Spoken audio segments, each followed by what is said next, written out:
Buenas noches, buenas tardes, buenos días. Aquí estamos en una nueva edición de 32 minutos, arrastrándonos para llegar a fin de año. Yo ya quisiera que ya hubieran pasado las elecciones, como que esta campaña ha sido demasiado larga, ya no hay nada más que decir. La gente ya está, los periodistas inventando polémicas para mantener la atención del público, pero bueno, ahí la llevamos. Le doy las gracias a nuestros palitroques, Diego Cancino, Pablo Rivero y María Jesús López. Ya no es palitroque, ahora es panelista, así que límpiate la boquita. Fui ascendida. Fue ascendida. No le doy las gracias hoy a Pedro Peirano, Álvaro Díaz, que ni siquiera en visto me han dejado. Así que seguimos haciendo esfuerzos por invitarlos. Si los conocen, háganles llegar nuestro mensaje, nuestra queja. Si nos dicen que sí, borraremos este capítulo y les haremos una gran torta y un queque. ¿Cómo estás, María Jesús? Muy bien. Voy a adjuntarme a tu queja porque yo especialmente quiero que vengan, porque una de las grandes razones de por qué estudié periodismo fue porque yo crecí con 31 minutos y yo quería ser Juan Carlos Bodoque. ¿Ve? Como muchos de los estudiantes de la UDP llegaron por 31 minutos. No sé si alegrarme por eso o no, pero esa es la realidad. Y además también queremos abonar dos argumentos. Uno, que los estás buscando desde mucho antes del Tiny Desk. Ni siquiera sabía del Tiny Desk. Y dos, que este programa se llama 32 minutos por ellos y ellas. Así que, bueno, vamos a seguir intentando. Mientras, les queremos contar un panorama súper bueno y gratuito que va a ocurrir el 21 de octubre. Se trata de la Noche de los Museos. Usted va a poder ir a más de 100 museos de noche. Y quiero recomendar en particular que vayan o que consideren ir al espacio de la memoria, Museo de la Memoria del Estadio Nacional, que va a abrir sus puertas entre las 7 y las 9:30 de la noche. Creo que mirar ese lugar donde tantos compatriotas estuvieron prisioneros y prisioneras al inicio del golpe de Estado, va a cobrar otra dimensión de noche.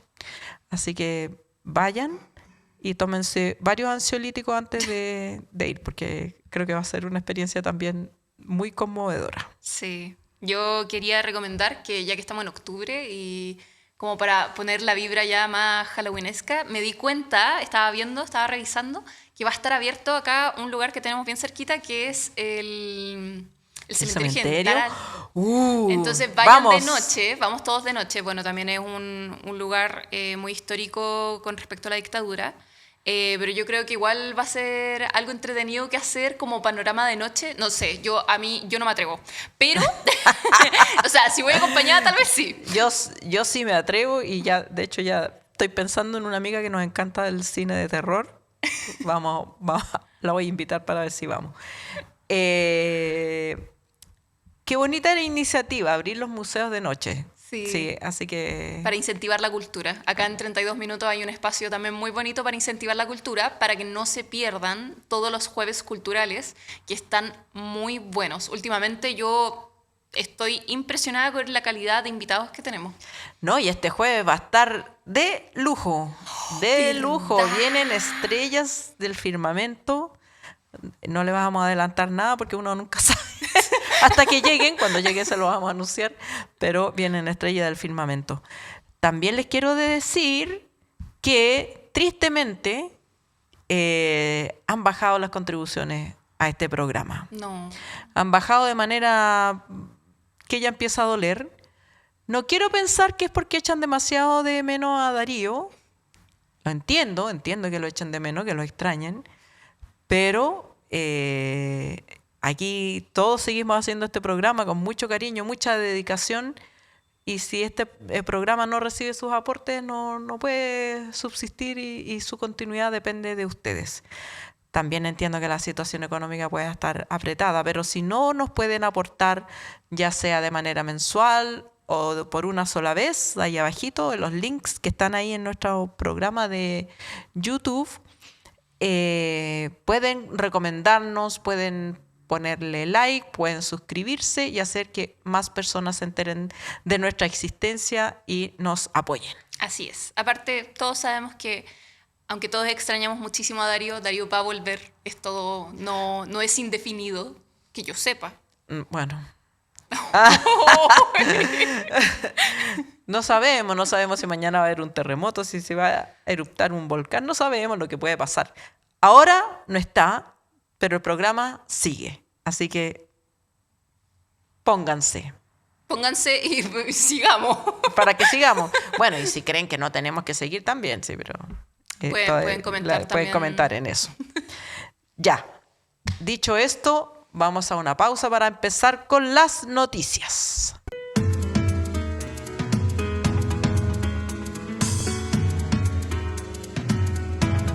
Ya estamos de vuelta, esta vez con nuestra primera noticia, y te quería hablar un poquito, Alejandra, sobre Matei versus Kast, el nuevo round de las fuerzas de la oposición. El pasado martes 7, el comando de la candidata de Chile Vamos elevó una queja contra el candidato de Republicanos José Antonio Kast.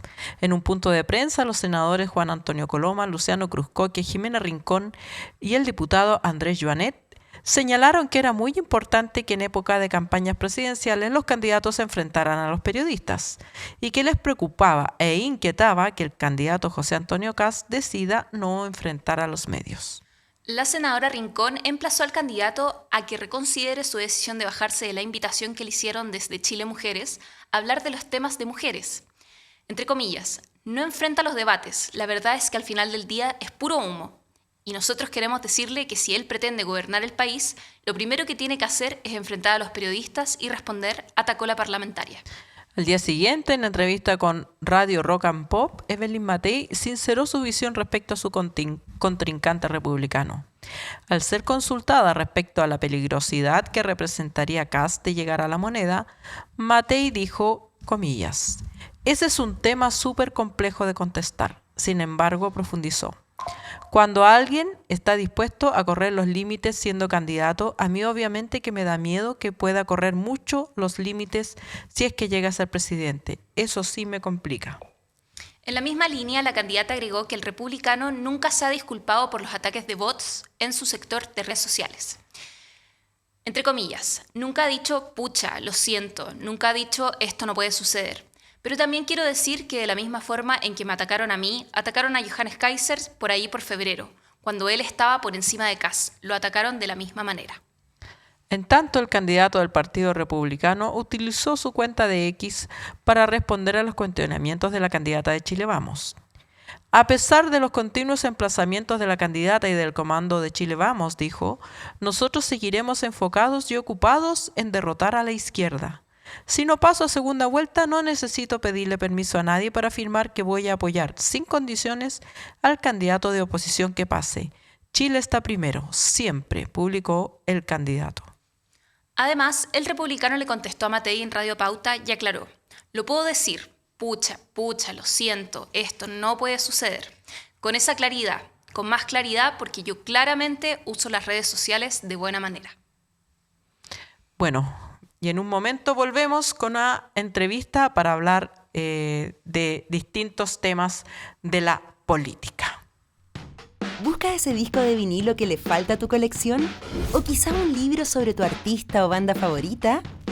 Somos la tienda de música.cl, una disquería y librería de música online con un amplio catálogo de discos de vinilo de todos los estilos y una dedicada selección de libros sobre la música y los artistas que tanto nos gustan. Despachamos a todo Chile y por compras sobre 79.900 pesos, todo envío es gratuito. Visítanos en www.latiendademusica.cl, el rincón online para amantes de la música. Y ya estamos de vuelta con un gran invitado. Estamos acá con José Pepe Toro, secretario general del PPD y actualmente candidato a diputado por el Distrito 10. Así es, por el Distrito 10. Cuenta Macul, un San poco. Joaquín La Granja Ñuñoa, Santiago y Providencia. Exactamente, un distrito súper grande. Gigante. Abarca como gran Eran- parte del Gran Santiago. Sí, y eran 3 distritos antes que terminan siendo uno solo, con más de 1 millón de electores, con comunas muy distintas entre Providencia, La Granja, San Joaquín, de diferentes realidades. Pero muy entretenido ha sido recorrerlo, caminar las ferias, recorrer los barrios, las poblaciones. No, muy contento, eso me tiene... Además, el distrito que he vivido toda mi vida, yo soy de Macul, oriundo desde niño, estudié ahí, después fui a estudiar al Liceo de Aplicación, la universidad, entonces como que toda mi vida pasa por el distrito completamente. Oye, antes de entrar en materia, estábamos conversando fuera de cámara cómo presentarte. Lo formal sería decir José. Pero cuéntanos, tú tienes una historia particular con tu nombre. ¿Cuál es la historia de Pepe? Es que toda la vida me han dicho Pepe y todo el mundo me conoce por Pepe, incluso en la política me conocen por Pepe. Y mis amigos también. Entonces esto de José fue muy difícil. Yo traté de cambiarme el nombre, pero no alcanzamos Pero a hiciste el hacerlo. trámite formal. Está el trámite, Sí. está la sentencia, fue publicada, pero no alcanzamos a que pasara el tiempo. Así que me voy a llamar José Alfredo, que es el nombre que mi padre me dio con mi madre, Pepe Toroquempo. Mira, qué interesante, porque a todos los José le dicen Pepe. Po. Así es. Sí. Ya, pero ¿por qué querías ponerle Pepe? Porque todo el mundo me dice así, Ah, ya. y me conocen así. De hecho, me cuesta más reaccionar cuando me llaman como José que cuando me dicen Pepe. Ah, qué bueno. Bueno, ojalá para que haya una siguiente elección y puedas ponerle Pepe a la papeleta. Esperemos que sí. Esperemos. ¿Cómo ves la campaña? Pues tú eres parte de la campaña de Janet Jara. es. En este minuto, bueno, se estaba comentando un WhatsApp que se hizo entre algunos militantes comunistas para denostar a la candidata. ¿Cómo la ves? Bueno, esas cosas me parecen que nos estamos perdiendo una gran candidata con ese tipo de hechos. Hechos que son lamentables. Nadie en duda de las condiciones de la militancia de Janet. Creo que entrar en esa discusión es un poco una discusión que no tiene mucho sentido. Pero yo la veo con propuestas muy claras, con un gran despliegue, con una seducción en la gente que la gente te dice, ¿no? Uno está haciendo campaña y te dice, vamos por Jara, ¿no es cierto? Claro, ahí estamos. Y eso es algo que se evidencia en el día a día. Entonces, creo que a pesar de estos errores de la política o errores de los partidos y de sus dirigentes, la campaña es más que eso, ¿no? Y el liderazgo de Janet es superior a cualquiera de los partidos que conforman esta coalición. Es más allá del PC, más allá que el PPD, más allá que la ADC. Y eso habla muy bien del liderazgo que ella tiene y de la capacidad de gobernabilidad que esta coalición le puede dar a Chile. ¿Crees que tiene posibilidades en segunda vuelta? Bueno, todo el mundo asume por las encuestas que va a pasar la primera vuelta, pero la segunda vuelta, ¿cómo has visto los cuestionamientos a José Antonio Kast por estos temas de presupuesto y de números, sobre todo, de números, de los 100.000 funcionarios, de los 100.000 operadores políticos, de los 6.000 millones de dólares que quiere recortar? Yo creo que tenemos posibilidades de ganar. No es fácil, no es una carrera corrida, pero podemos hacerlo. Y podemos hacerlo sobre todo porque quien tenemos al frente insistentemente miente con los números, no dice vamos a recortar 6.000 millones y no tiene respuestas para de dónde va a recortar esos 6.000 millones. Y cuando se le dice, mira, no hay capacidad de recortar 6.000 millones sin restringir derechos sociales, eso es la realidad. Y se lo he dicho no solo economistas de nuestro mundo, sino también de economistas del mundo de Belín Matei. Y uno dice, bueno, pero parece que están conteniendo una candidatura solo en el eslogan.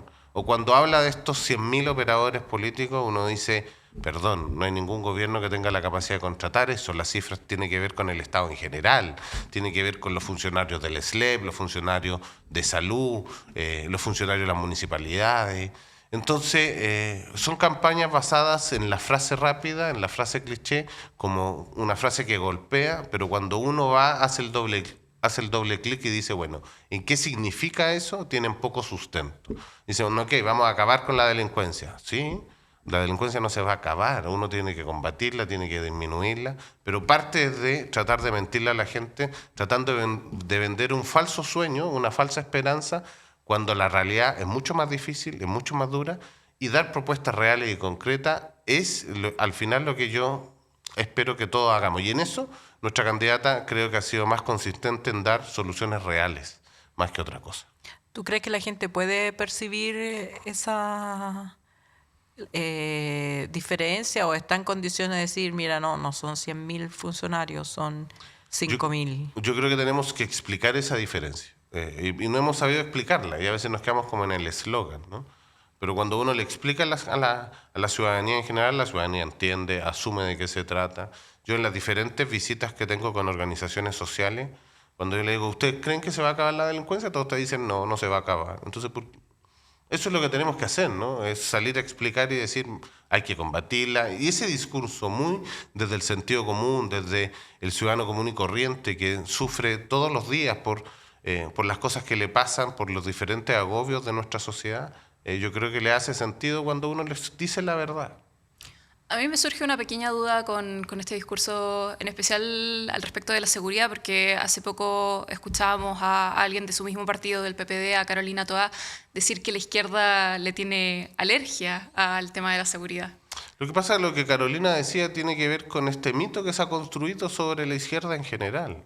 Y creo que la realidad ha mostrado algo completamente distinto. Este gobierno, y liderado por ella en el Ministerio del Interior, es el gobierno que más leyes en materia de seguridad ha sacado, ¿no? Más de 73 leyes en materia de seguridad, ha aumentado el presupuesto de las policías en más de un 15% al terminar este año. Creo que esos son datos que muestran que finalmente la izquierda y la centroizquierda se hace cargo del problema de seguridad. Pero uno plantea el problema de la seguridad solo en el ámbito de la delincuencia. Pero cuando uno dice en este país mueren más personas por suicidios que por homicidios, nadie se preocupa de la salud mental. O cuando en este país decimos, miren, mueren más personas por accidentes viales que por homicidios, pareciera ser que no tiene el mismo sentido. Pero yo creo que a la ciudadanía, cuando uno plantea estos temas así, sí le hace sentido, porque efectivamente la delincuencia es un flagelo en la manera en cómo ha cambiado el tipo de delincuencia, pero también la salud mental y también la educación vial. Y creo que la gente en general asume que todas estas también son desafíos por parte del Estado y por parte de los gobiernos para sacar adelante. En términos precisamente de seguridad, todos los fines de semana hay noticias y si bien es cierto lo que dices tú, mueres más gente de otras razones, parece que el uso de las armas está muy masificado, porque no solamente se usan las armas en delitos de crimen organizado, sino que también en lo que antes eran riñas que se resolvían a combo o a lo más arma blanca, ahora se resuelven a balazos y hay balazos por cualquier cosa. ¿Crees que las instituciones en Chile están permeadas por algún tipo de organización delictiva que permite que las armas circulen de una manera que no se había visto antes? Yo no tengo antecedentes completos para afirmar que toda nuestra institucionalidad en materia de armas están permeadas, pero creo que nuestro Estado en general está al debe con el crimen organizado, con el narcotráfico. Creo que tienen capacidad de influir por los recursos que tienen. Y por lo tanto lo que uno tiene que hacer es aumentar los controles y la fiscalización de las propias instituciones. ¿Por qué es tan fácil llegar y tener un arma en Chile no siéndolo, ¿no? Y pareciera ser que en las poblaciones se andan dando vueltas. O cuando alguien entra a robar a la armería del ejército. Y uno dice, perdón, pero es el ejército, ¿no? A los mismos que queremos como los que salgan... robaron en el OS9. Entonces uno dice, perdón, pero hay un mundo que quiere entregarle todas las atribuciones al ejército, a las Fuerzas Armadas, y resulta que entran a la propia armería del ejército, a la propia armería del OS9. Digo, esto demuestra que cualquier institución no está exenta de tener problemas y tener dificultades y que también les puede pasar. Y por lo tanto uno tiene que aumentar la fiscalización, aumentar los controles, pero tampoco esto se resuelve diciendo que todo el mundo tenga armas porque el crimen va a bajar. Miremos Estados Unidos, ¿no? Es como la misma discusión de la pena de muerte, cuando te dicen, no, volvamos a la pena de muerte, perdón, pero tampoco resuelve el problema. Y además el Estado se convierte en el mismo delincuente que quiere combatir. Entonces, uno dice, salgamos del populismo y hagamos política en serio si vamos a hablar de seguridad. ¿Cómo cuáles? ¿Cuál sería una política seria? Porque también, si uno se va muy a la izquierda, las políticas para combatir la delincuencia parecen estar todas centradas en cambiar las condiciones materiales de la población, que pueden tener efecto en reducir la delincuencia, pero a largo plazo. ¿Cuál sería una política Cárcel seria? efectiva, aumento de cárcel, penas hoy día, que se cumplan las penas que están. Llevamos mucha discusión de sigamos aumentando las penas y tampoco se hace efectiva, ¿no? Otorguémosle condiciones de tecnología a las policías para combatirlo y como también hagámonos cargo del rol de la fiscalía y de los tribunales en cuanto a las pruebas, ¿no? Cómo llegan a tener mejores, más pruebas que no vulneren finalmente los derechos de las personas tampoco, ¿no? Que no se conviertan en escuchas ilegales. Ya que estamos hablando un poquito de propuestas, me gustaría saber también qué propuestas tienes tú como candidato también al Distrito 10, teniendo en cuenta de que la seguridad... ¿Distrito 9 era? No, Distrito 10. Ah, la Distrito 10, ya. Teniendo en cuenta también que la seguridad ha empeorado considerablemente en este distrito. O sea, no sé, yo viví en Santiago Centro un tiempo y ya es imposible poder... O sea, la cantidad de personas que están en la calle, vendedores ambulantes. O sea, es un tema no tan solo de que la delincuencia que vemos ha empeorado en materia de cómo es la delincuencia, sino va mucho más allá. Yo creo que tenemos que primero avanzar en la ley de seguridad municipal, ¿no? Eso, los funcionarios municipales hoy día son los primeros en llegar cuando pasa algo. Necesitamos avanzar en eso y que los funcionarios tengan un estatuto. Pero a materia como de país, de Estado, tenemos que dar la discusión si Chile requiere o no requiere una nueva policía. Una policía táctica que se enfrente directamente a las bandas, al narcotráfico, donde finalmente entra a los sectores que hoy día las policías no entran. Pero también debemos ver cuál es el aumento de dotación de Carabineros. Carabineros tiene poco personal hoy día, un 30% de Carabineros parecieran estar con licencia, ¿no? Y por lo tanto uno dice, bueno, obvio, por las propias dinámicas de la institución y de los riesgos a los que están afectados, pero también tenemos que aumentar, por lo tanto, entonces la dotación de las policías, de Carabineros y de la Policía de Investigación. Y dar la discusión en serio. Yo no creo que la seguridad municipal tenga que tener armas letales, ¿no? Pero sí uno debiese pensar en las propias armas RIFE o bolas RAT o los taser, son materias que pueden tener la seguridad municipal. Pero también hay que ver cómo desde el Estado vamos a generar menos inequidad a través de la seguridad municipal, porque claramente el presupuesto que tiene Providencia, Ñuñoa, Santiago no es el mismo que tiene la Granja, Macul y San Joaquín. Y eso también va a ser una diferencia total en materia de prevención del delito, con la propia seguridad municipal. Y ahí tenemos que meterle algún elemento correctivo que permita una distribución de presupuesto más equitativa. Mirando a nivel nacional, estamos ahora en la prediscusión del presupuesto. Más allá de lo que han dicho Kass y los demás, es un presupuesto bastante austero y apretado y que no deja la glosa parlamentaria, o sea, la glosa republicana, perdón, a libre disposición de quien sea electo o electa presidente.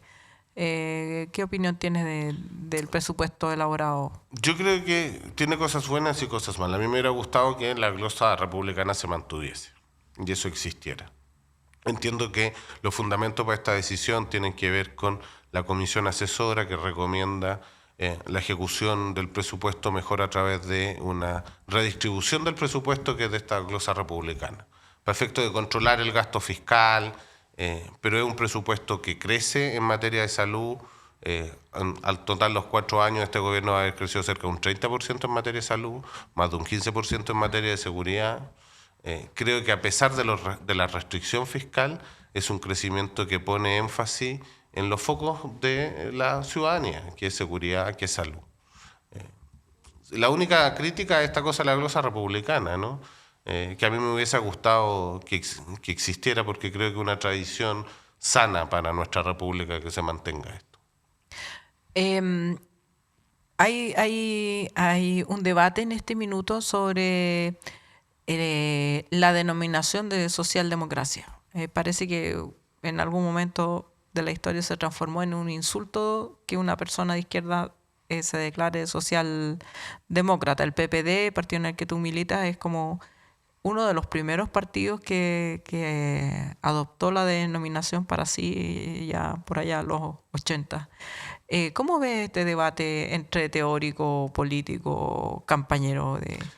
Es un debate entretenido porque la pregunta es cuál es el tipo de socialdemocracia que queremos también, ¿no? Que no hay solo una única socialdemocracia. Algunos dicen, mira, lo típico del PP era la socialdemocracia de Guiden, ¿no? La tercera vía, Lagos, Cardó, qué sé yo. Y bueno, hay otra socialdemocracia más enfocada en la situación, no tanto como del crecimiento, sino del resguardo de derechos sociales. Pero yo creo que esto es una discusión que es muy entretenida en Chile, porque socialdemócrata en Chile le suena poco a la gente.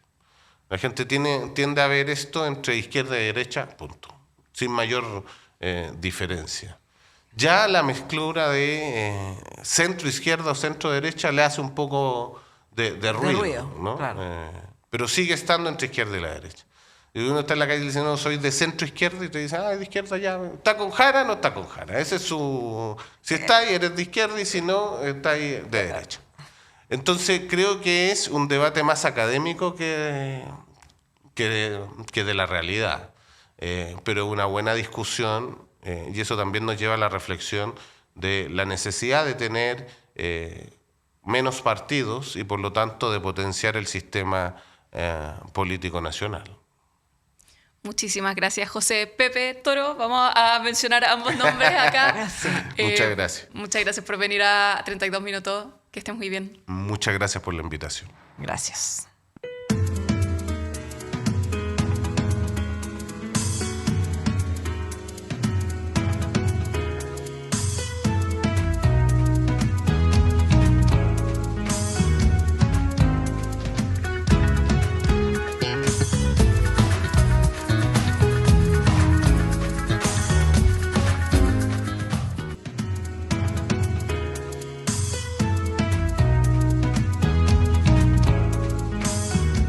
Aquí estamos de vuelta para hablar de una noticia, por supuesto, de impacto mundial. Acuerdo del cese al fuego y liberación de prisioneros en Gaza. ¿Puede durar? La noche del pasado 8 de octubre, Israel y Hamás firmaron en Egipto un primer acuerdo que supone un cese al fuego indefinido y la liberación tanto de rehenes israelíes como de prisioneros palestinos.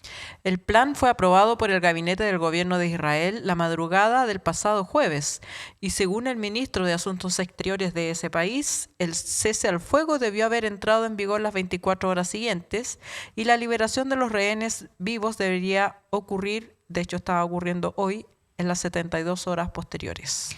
Desde el Cairo, el presidente egipcio Abdel Fattah al-Sisi celebró el acuerdo como un momento histórico que abre la puerta a la esperanza de los pueblos de la región hacia un futuro definido por la justicia y la estabilidad. Qatar y Turquía también se sumaron a los elogios, destacando su rol como mediadores junto a Estados Unidos. En tanto, el primer ministro israelí, Benjamin Netanyahu, agradeció de todo corazón al presidente Trump y a su equipo su compromiso con la sagrada misión de liberar a los rehenes. Mientras que por el lado de Hamás, el representante Osama Hamdan detalló parte de los puntos negociados de la primera fase del plan de paz, que contempla 3 medidas principales. En primer lugar, la liberación total de los rehenes israelíes, que se produciría dentro de una ventana de 72 horas tras la aprobación formal del gabinete israelí. En segundo lugar, la retirada progresiva de las tropas israelíes hacia una línea amarilla acordado dentro de la Franja de Gaza. Israel todavía mantendría un control de aproximadamente entre un 53 y un 58% del enclave palestino. Y el tercer punto del acuerdo habla de la liberación de prisioneros palestinos, estimada en 250 con cadena perpetua y otros 1.700 detenidos. Sin embargo, no se espera la liberación de 2 prominentes líderes palestinos prisioneros, Marwan Barghouti y Ahmed Sadat. Además, tampoco se espera que los cadáveres de los líderes militares fallecidos de Hamás, Yahya y Mohamed Sinwar, sean entregados como parte de acuerdo de alto al fuego para Gaza. Respecto a la gobernanza de Gaza, se acordó la creación de un comité de palestinos independientes compuesto por alrededor de 40 figuras propuestas por diversas facciones. Este órgano transitorio será el encargado de administrar el enclave hasta la siguiente fase del proceso político. Trump también anunció la creación de un Consejo de Paz encargado de garantizar la implementación del acuerdo y supervisar la reconstrucción del enclave. Sin embargo, pese al anuncio del acuerdo, la violencia en Gaza no se ha detenido. Durante la mañana del jueves pasado, tanques israelíes fueron captados por cámaras de Al Jazeera disparando cerca de Netzarim contra civiles palestinos que intentaban desplazarse por la carretera costera. Asimismo, la Defensa Civil Palestina denuncia que los bombardeos continúan. Y lo más importante, el plan de paz no contempla el reconocimiento de Palestina como Estado soberano. Este vacío amenaza con perpetuar el conflicto de nuevas formas. Bueno, es una noticia agridulce. Por un lado, qué lindo, qué hermoso ver a los palestinos celebrando, y yo creo que si ellos celebran, nosotros tenemos que alegrarnos también de este cese al fuego, aunque no ha sido respetado en toda su magnitud, pero uno podía ver imágenes en redes sociales de cientos de miles de palestinos caminando de regreso a los lugares donde vivían, que probablemente ya no hay casa, no están sus escuelas, no están sus hospitales, pero pueden regresar en paz a sus hogares y poder reconstruir a partir de ahí una vida en paz. Ya también se han visto imágenes de la ayuda humanitaria regresando y que termine la hambruna, pero obviamente que este es un acuerdo que se logra, por un lado, porque Gaza, digamos, los gazatíes no tienen mucho más a lo que era el acuerdo o seguir en este campo de concentración, genocidio al aire libre. Y por otro lado, porque Benjamín Netanyahu ya estaba acorralado, aislado en la comunidad internacional. Creo que el golpe de su discurso en Naciones Unidas con buena parte de los representantes de las naciones abandonando la sede era una imagen muy elocuente de este aislamiento. Y también porque la neutralidad que habían tenido los países árabes de la región se rompió cuando decidió atacar a Qatar, y precisamente donde asesinó en ese ataque a los que entonces negociadores palestinos. Por lo tanto, es un acuerdo que hay que celebrar, y creo que también hay que reconocer la osadía de Donald Trump de llevarlo a cabo. A veces hace falta un loco para lograr estos acuerdos. Lo convierte esto en una persona digna de un Nobel de la Paz. Digna de un Nobel de la Paz, no, porque en su territorio está persiguiendo de manera feroz a los inmigrantes, se están violando los derechos humanos de manera cotidiana, así que no es un líder de la paz, pero ve una ventana de oportunidad con estos diversos factores para lograr este cese al fuego de uno de sus principales aliados, que también una derrota de Netanyahu también era una derrota para Estados Unidos. Así que todo esto permite este acuerdo de paz. Diversos analistas internacionales dudan de que este acuerdo pueda ser permanente porque está el tema del reconocimiento del Estado palestino, pero por lo menos un comienzo, y por frágil que sea, vuelvo a decir, la imagen de los palestinos celebrando que se detengan las matanzas, que se termine la hambruna, ya es una ganancia. Sí, me tocó poco antes de que se llegara a este acuerdo ver cuando estaba la flota yendo a la flotilla de la libertad. Franja. Me tocó ver imágenes de gente en la Franja de Gaza, de palestinos pudiendo pescar, porque estaban todas las fuerzas militares concentradas en la flotilla que iba a llegar. Y fue un poco, yo creo, también, como ese fue un respiro para ellos, y ahora también están teniendo otro pequeño respiro que no es tan seguro, como que no se siente esa seguridad de al fin tener paz. Yo creo que no lo van a sentir hasta que ya comience la reconstrucción de sus casas, de y de que efectivamente puedan reconocer a Palestina como un Estado real. O sea, yo creo que lo que pasó en la Junta de la ONU hace un par de semanas atrás fue muy importante, que países tan grandes, parte del G7, reconocieran a Palestina como un Estado. Yo creo que fue el inicio también, marcó un inicio para que se lograra este acuerdo de paz, y yo creo que esperemos que sea respetado. Exactamente. Es súper importante el punto que haces de los reconocimientos de los grandes, de la existencia del Estado palestino, y ojalá que este acuerdo pueda avanzar hacia ese reconocimiento completo. Mientras tanto, nos alegramos por esta parte de la noticia y por que termine en parte el agobio de los palestinos y las palestinas. Vamos a una pausa. Vamos a una pausa con una entrevistada. Vamos a una pausa y después volvemos con una entrevista. Sí. Yo creo que ahí está la clave. Ahí está la clave. Vamos y volvemos. Inconfondibile. Indimenticabile.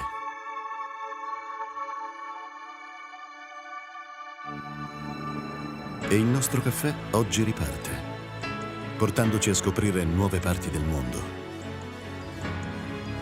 Prima di tutto, scegli se vuoi fare un caffè o se vuoi fare un costadoro. Mio padre diceva così, mentre ogni mattina faceva la sua scelta. Quella giusta, da sempre. Ecco dove ci porta il nostro viaggio.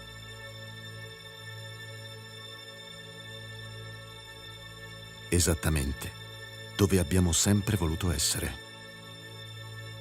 Sulle labbra di chi ama il caffè.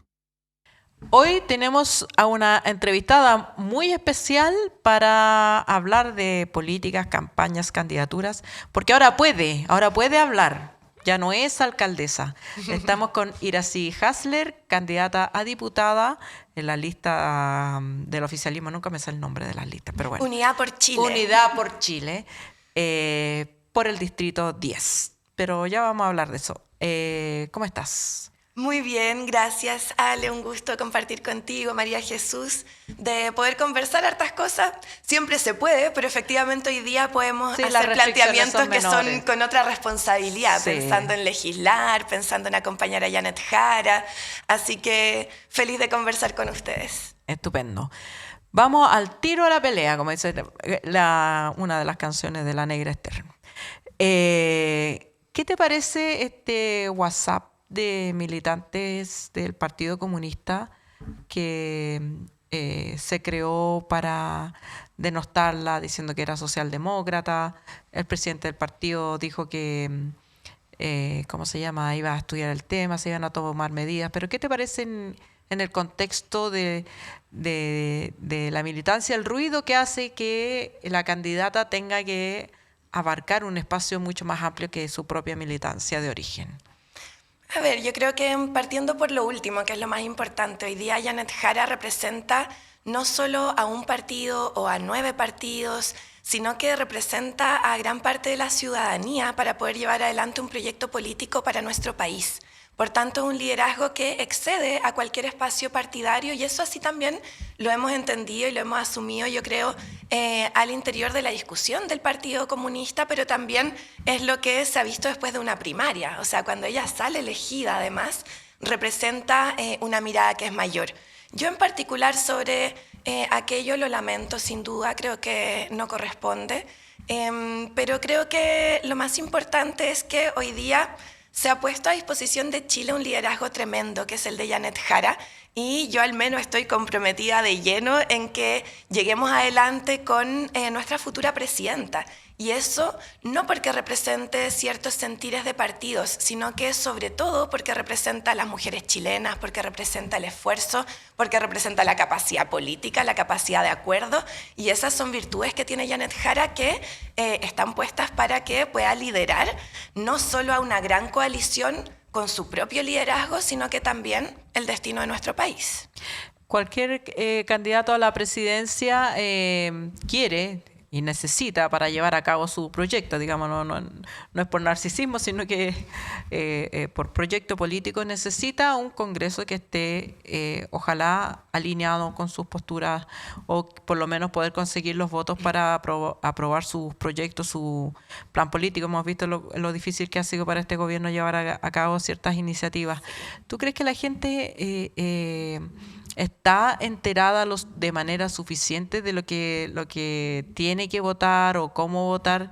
Nos contabas detrás de cámara que hay 60 candidatos entre todas las listas de oposición para el Distrito 9 y se eligen 8 parlamentarios. Distrito 10. Distrito 10, perdón. Pero está mal ladito. Sí, Distrito 10, estoy pegada con el 9. Distrito 10. ¿Crees que hace falta educación política o qué es lo que se va a encontrar la gente cuando vea ese voto enorme? Bueno, hay de todo, hay tanta diversidad. Yo he estado recorriendo mucho las comunas de Santiago, donde llevo trabajando 10 años, pero también Providencia, Ñuñoa, Macul, La Granja, San Joaquín.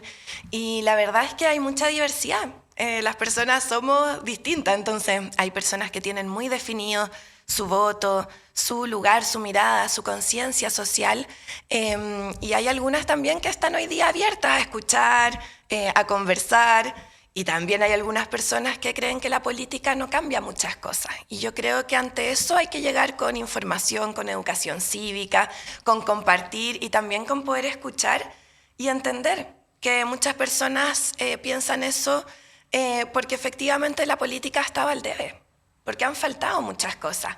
Hay personas también que se sienten desde una mirada de defender los derechos sociales y consideran que no se ha avanzado lo suficiente, por decirlo en buenos términos. Algunos me lo dicen ahí también en la calle y dicen, bueno, pero es que en este gobierno queríamos lograr ciertas cosas o teníamos una expectativa. Y uno dice, bueno, hay cosas que se lograron. Yo creo que Janet Jara es además quien fue más eficiente en este gobierno en lograr cambios, en lograr avances. Y por tanto creo que hay un llamado a la política a poder responder más y a escuchar más. Entonces, a tu pregunta no puedo tener una respuesta única porque la gente es muy diversa. Pero en lo pragmático, independientemente de por quién la gente vote, ¿qué es lo que tiene que hacer en la urna? Sí, porque si tú dices hay 9 candidatos o 8 candidatos o 8 parlamentarios, alguien podría pensar, bueno, voy a votar por 8. Claro, no, ahí sí, eso es muy clave. En nuestra región tenemos solo 2 votos, el voto de diputada y el voto de presidenta, así que la invitación es a votar obviamente por una persona en la diputación y una persona en la presidencia, y nosotros no elegimos senadores o senadoras esta vez porque se eligen por 8 años, así que no tenemos ese voto. Y se van alternando. Así que yo he invitado a toda la comunidad a votar por Janet Jara y por una diputada firme, porque Ale, lo que más hemos adquirido en este tiempo es firmeza, fuerza para enfrentar los desafíos, así que estaremos ahí acompañando a Janet. Yo te quería hacer una pregunta porque hablas del rol de la política y tú has tenido distintos roles en la política. Has sido concejala, has sido alcaldesa de la comuna de Santiago, una gran comuna, muy importante, muy icónica también.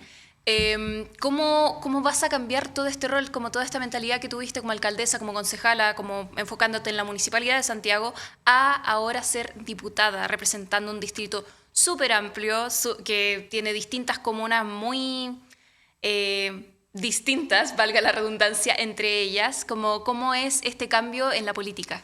Sí, es bien distinto, la verdad, porque la alcaldía es un espacio de pura gestión, responder todo el día, estar atenta si salió el camión de la basura a las 5 de la mañana, si la escuela está bien, si hubo algún conflicto, si es que hay que recoger o mejorar las áreas verdes en los parques, limpiarlos. O sea, es muy concreta la alcaldía.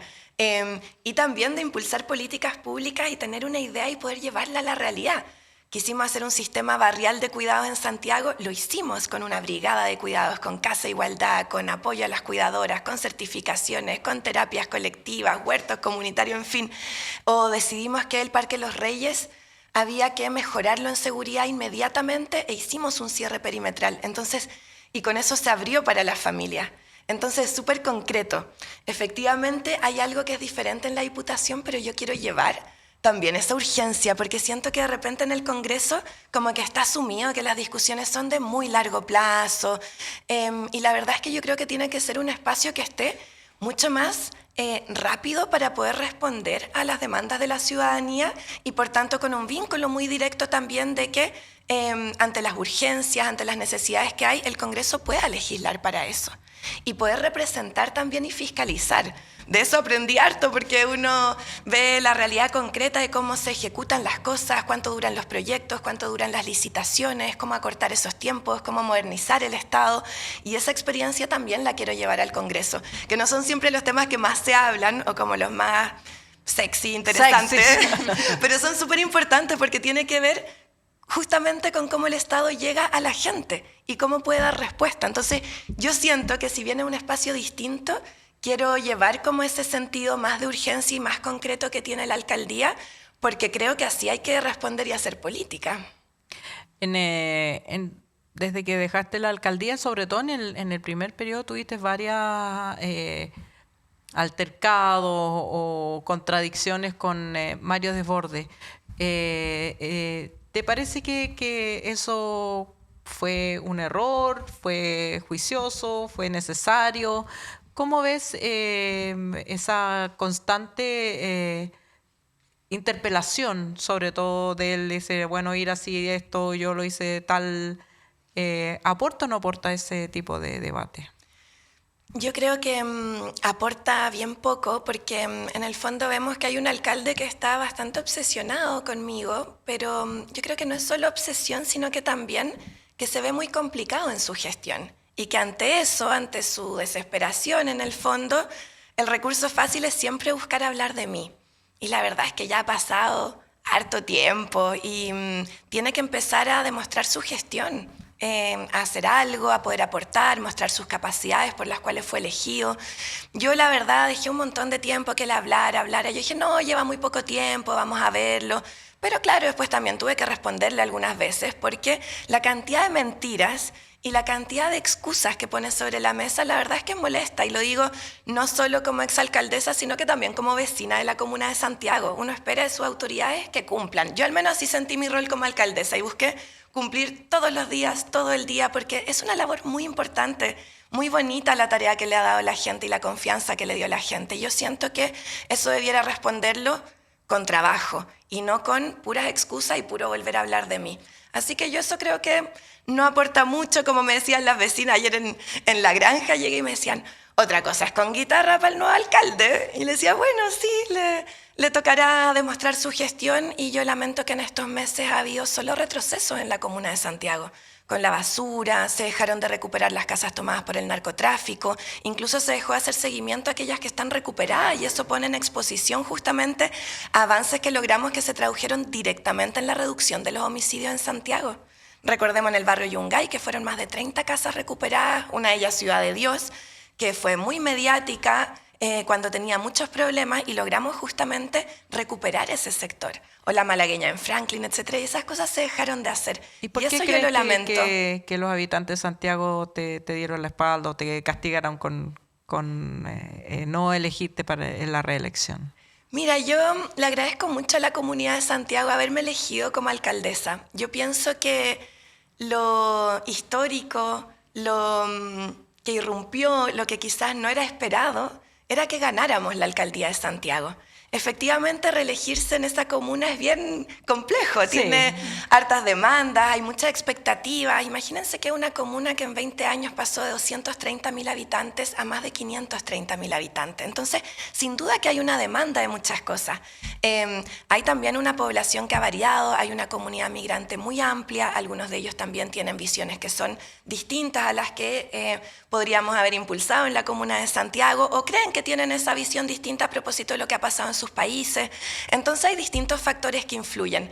Pero yo la verdad estoy muy orgullosa de haber sido alcaldesa de Santiago, también del cariño que he recibido siempre, de la votación también que tuve, que aumentó bastante desde la primera elección de alcaldesa a la segunda. Sí, hay que así recordar que fue un sistema de votación distinto. También, Claro. efectivamente, pero no pasó así en todos Sí. lados. Así que la verdad es que para nosotros, Yo estoy muy orgullosa de haberlo logrado y muy agradecida de haber conducido la comuna capital. Sin duda que siempre puede haber más cosas y hay distintos elementos. Y uno de ellos, sin duda, fueron las acusaciones falsas también a la cual nos ha acostumbrado el Partido Republicano, que después de las elecciones se demostró que eran falsas, salió con mi inocencia respecto de todo lo que se armó de un caso en que buscábamos mejorar la salud de las personas. Estamos hablando de la clínica Sierra Exacto, Bella, entonces eso, por ejemplo, se cerró, pero después de las elecciones municipales. Claro. Entonces, también hay distintos factores que influyen en una comuna que es muy mediática y que tiene también muchas necesidades. Así que yo valoro el rol que pudimos tener ahí, la experiencia que adquirimos, mucho aprendizaje, y eso lo quiero llevar también a los nuevos desafíos.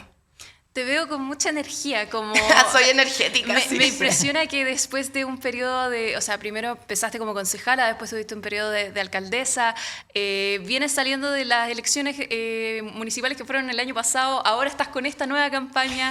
¿Cómo tanta energía? ¿Cómo sigues? ¿Cómo no hay cansancio? O sea, no sé, vemos personajes políticos más como juventud. Carolina Toá, que ella dice que ya está cansada, como te veo a ti con tanta energía y tanto movimiento.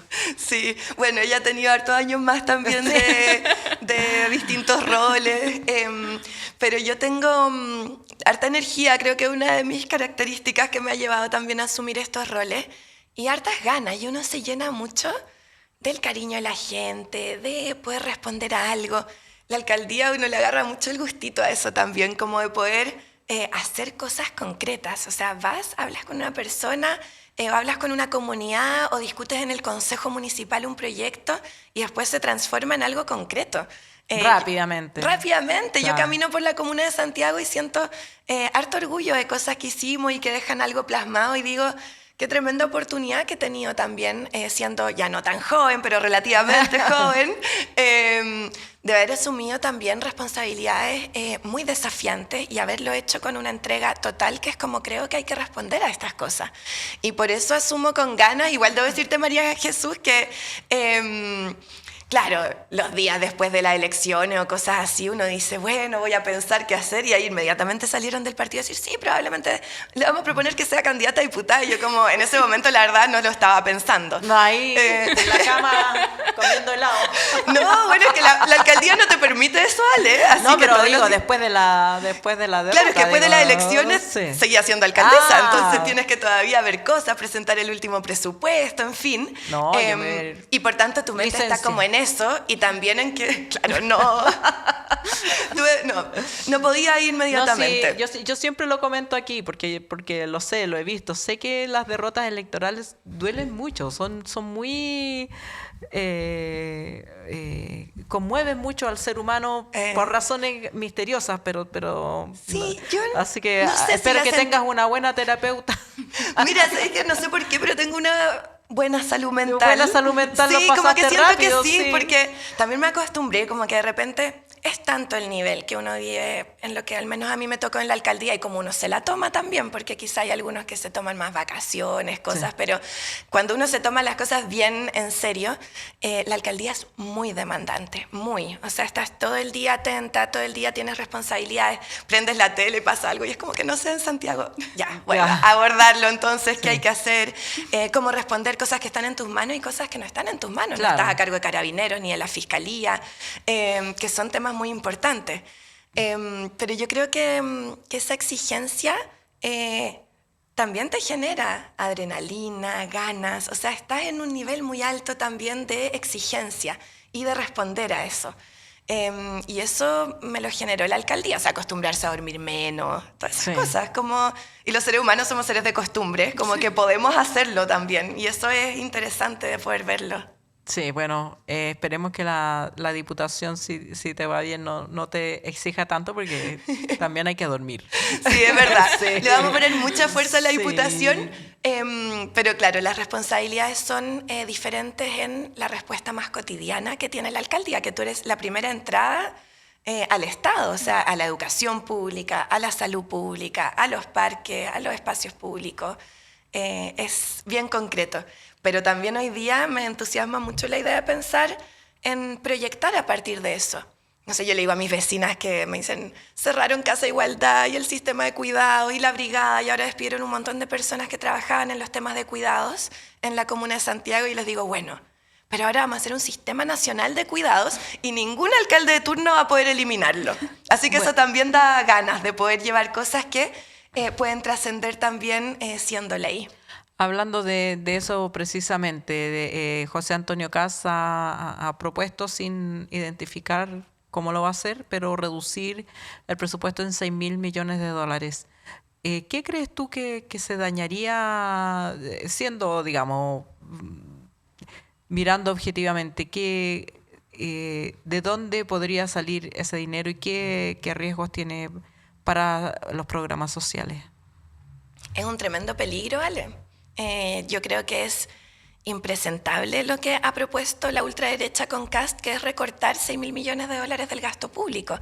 Eso puede afectar directamente las pensiones. De hecho, ya han dicho que no les gustó la reforma de pensiones que tanto costó y que lideró nuestra futura presidenta, Janet Jara, y por tanto han dicho chao préstamo y que no les gusta la reforma de pensiones. Entonces yo veo el primer peligro es que quieran reducir parte de esos $6.000 millones en las pensiones, pero también en la salud pública.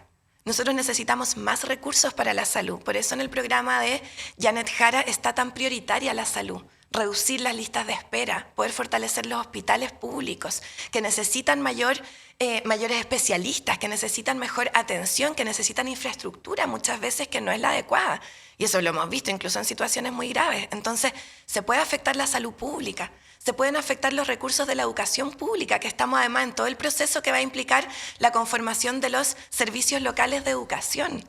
Entonces, hay procesos en curso que son muy importantes y que requieren sin duda de financiamiento. Y por eso yo encuentro muy irresponsable y gravísimo para nuestro país y para un Estado de derechos la propuesta que hace el candidato Kast, que es simplemente de recortes. O sea, lo que nos proponen es recortes, recortar derechos de la ciudadanía.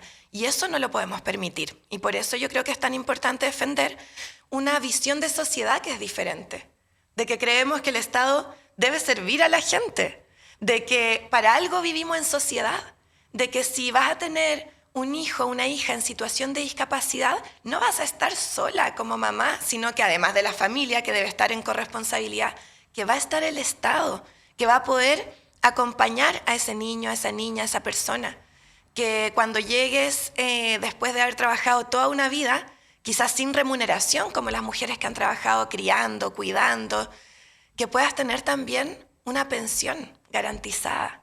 Y eso tiene que ver con una visión de sociedad que es distinta con la ultraderecha, que simplemente quiere que cada uno, en buen chileno, se rasque con sus propias uñas.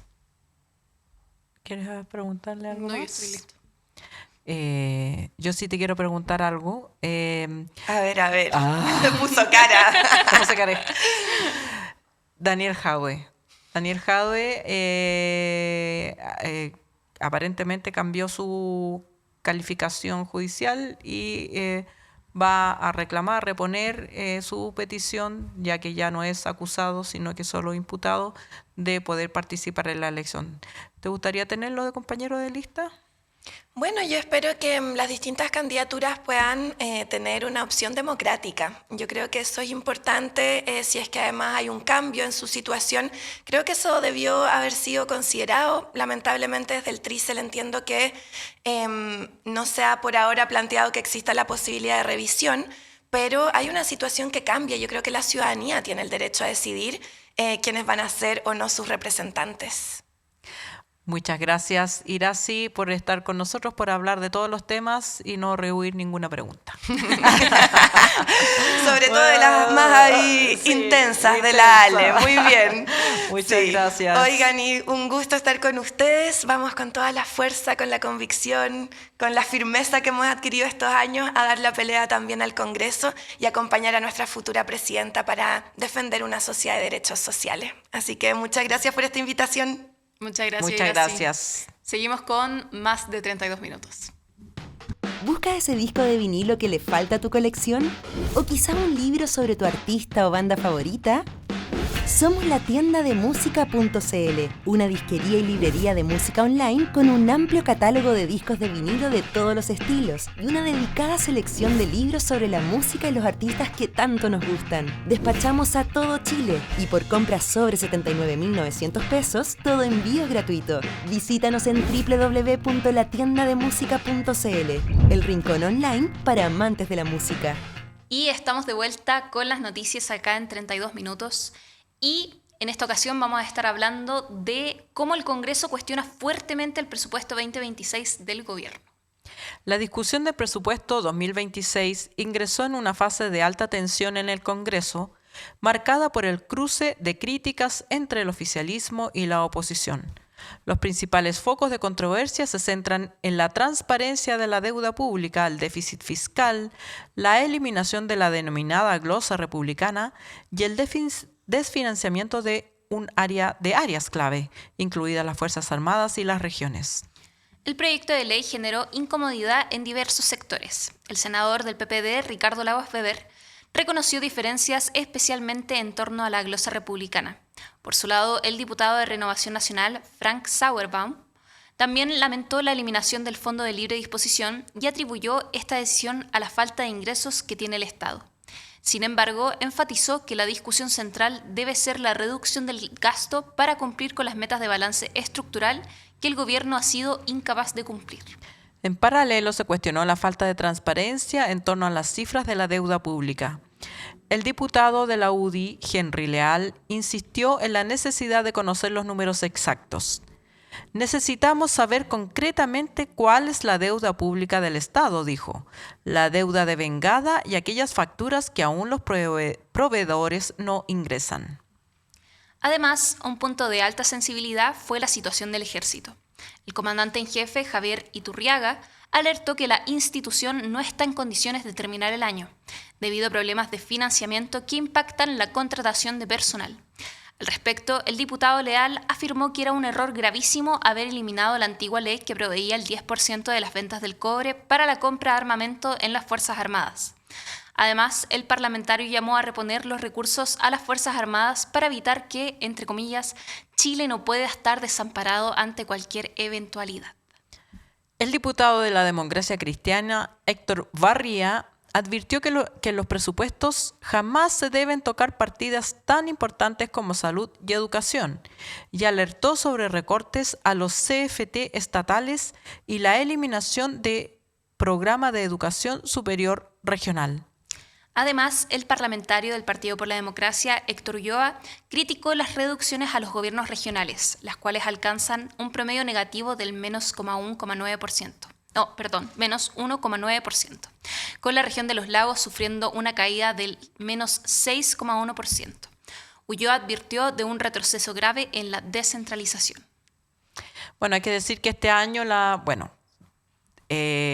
casi siempre hay elecciones entre medio, pero este año la discusión presupuestaria está cruzada, como hemos dicho ya aquí, por la campaña parlamentaria y presidencial, y pasan dos cosas. Uno, los candidatos presidenciales tratan de diferenciarse, de hacer puntos para fortalecer sus campañas, pero los parlamentarios también están en campaña, muchos de ellos. Claro. Van a la reelección, etcétera. Entonces necesitan destacarse y una manera fácil de destacarse es haciendo algún punto respecto del presupuesto. Pero también se suma que es un presupuesto más austero que en otras ocasiones, porque el gobierno está tratando de reducir parte importante del gasto público y por supuesto que esto siempre se reduce, el presupuesto afecta a alguien y ese alguien va a reclamar. Claro, en este caso es el futuro gobierno, al quitarles la glosa republicana. Yo voy a ser súper sincera, yo no tenía ni idea de lo que era una glosa republicana y eso es porque nunca se había comentado antes de lo que era esta llamada glosa republicana y yo no tenía ni idea de que se dejaba, en el presupuesto se dejaba un monto de libre uso para el siguiente gobierno. Yo no tenía ni idea de eso y es algo que pasa solamente en los presupuestos, asumo que antes de cambiar de gobierno. Por supuesto. Entonces, pero ¿hace cuánto que no pasaba esto? O sea, nunca un gobierno, desde que se implementó, porque esto se implementó en el gobierno de Ricardo Lagos, no es que ha existido siempre en la historia de Chile, pero desde Ricardo Lagos en adelante siempre se deja glosa republicana. Lagos tuvo la ventaja de dejarle el presupuesto a Michelle Bachelet, por lo tanto, ¿quién se iba a quejar de eso? Digamos, Claro, porque había continuidad. Claro, fue un poquito más controvertido cuando se iba a cambiar de signo de gobierno, pero por eso se llama glosa republicana, porque se le deja al otro independientemente de su postura o si es el mismo signo o no es el mismo signo. Y claro, esa es la primera vez que se va a innovar o que el gobierno plantea. No es que no les dejen plata, lo que el gobierno optó por hacer es decir, en vez de la glosa republicana, te voy a dar la posibilidad, futuro presidente o presidenta, de que tú reasignes prioridades en un 1% del presupuesto. Pero eso tiene la desventaja de que el futuro presidente o presidenta tendría que resolver a qué santo desvestir, para quién vestir, y eso es lo que genera ruido y por supuesto ha sido rechazado hasta por Janet Jara, digamos. Claro. Es mucho más cómodo para el futuro presidente tener esta glosa republicana. Me genera también duda esta idea de recortar el presupuesto en $6.000 millones.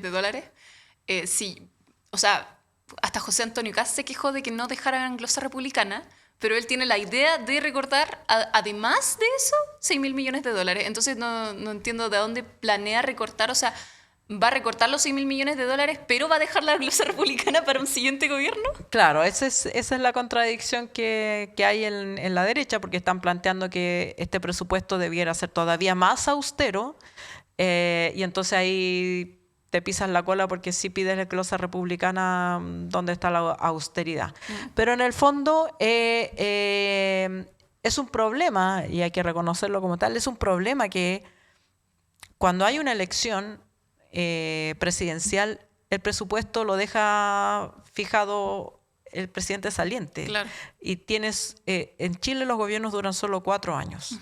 Tienes el primer año de instalación, y el primer año básicamente no puedes hacer nada porque, aunque con la glosa republicana tampoco es como que puedes cambiar las prioridades, y ya perdiste un año, ese presupuesto no es tuyo. Tienes recién al segundo año que puedes presentar un proyecto que esté con tus prioridades, diseñado así, con tus prioridades, y con la gente elige a los presidentes para que hagan algo. Y si tú eliges a alguien, cualquiera que sea el signo, y el primer año en realidad no puede hacer nada, y es el primer año donde los gobiernos tienen mayor posibilidad de hacer cosas porque vienen con la luna de miel y todo eso, es un problema de nuestro sistema político. Tal vez la discusión presupuestaria debiera hacerse en el año de cambio de gobierno después de las elecciones, para que sea el nuevo Congreso, el presidente, el que fije esas prioridades. Pero bueno, así son las cosas hasta ahora. Así y la única innovación que ha hecho este gobierno es esa, cambiar la glosa republicana por esto, aconsejado por un consejo asesor de técnicos que hizo esta recomendación, pero por supuesto los técnicos no ganan elecciones.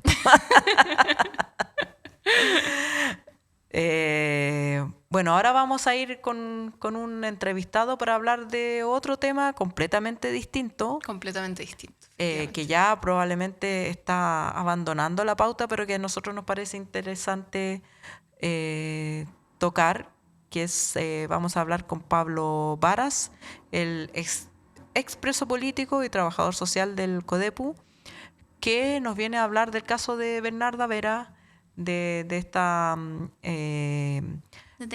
que aparecía en la lista de los detenidos desaparecidos y que aparentemente vive en Argentina.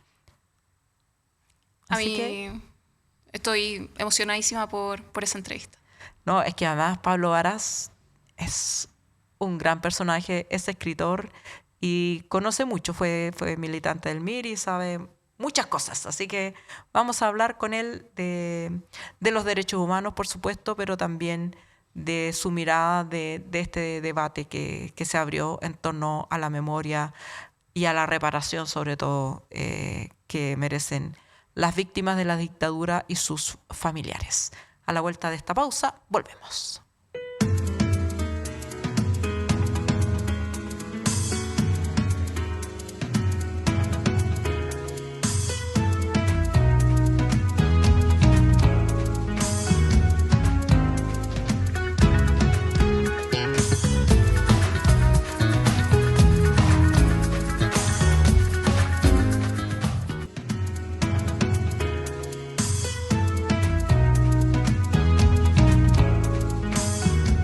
Ya estamos de vuelta con esta última entrevista, pero no por eso menos importante. Estamos en esta ocasión con Pablo Varas, un expreso político que viene a hablarnos del caso de Bernarda Varas. Vera. Bernarda Vera, mil disculpas. No, son dos. Varas y primero Lo el mezclé. Primero el caso de Víctor Zúñiga Arellano, un preso político compañero nuestro que anduvimos muchos años en la cárcel pública y la penitenciaría. Y también, bueno, referirme al caso de Bernarda porque Sí. tiene que ver con el sur, con Panguipulli, esa zona que fue muy maltratada en los meses de octubre del 73. Ya. Pablo, bueno, primero le tenemos que contar a nuestra audiencia que tú fuiste preso político en los últimos años de la dictadura. Estuviste 8 años preso. 8. También fuiste militante del MIR. Siempre, y sí. no te fugaste de la cárcel porque estabas a punto de cumplir la condena, ¿no? Si mal no porque- recuerdo. no, el hoyo no estaba listo en ese tiempo. Ah, en no ese tiempo. No estaba, no. Bueno, y por supuesto has estado siempre ligado al tema de los derechos humanos y la defensa de los derechos humanos. En el caso de Bernarda Vera, para recordarle a nuestra audiencia, se trata de una mujer que figura en la lista de los detenidos desaparecidos que habría aparecido en Argentina.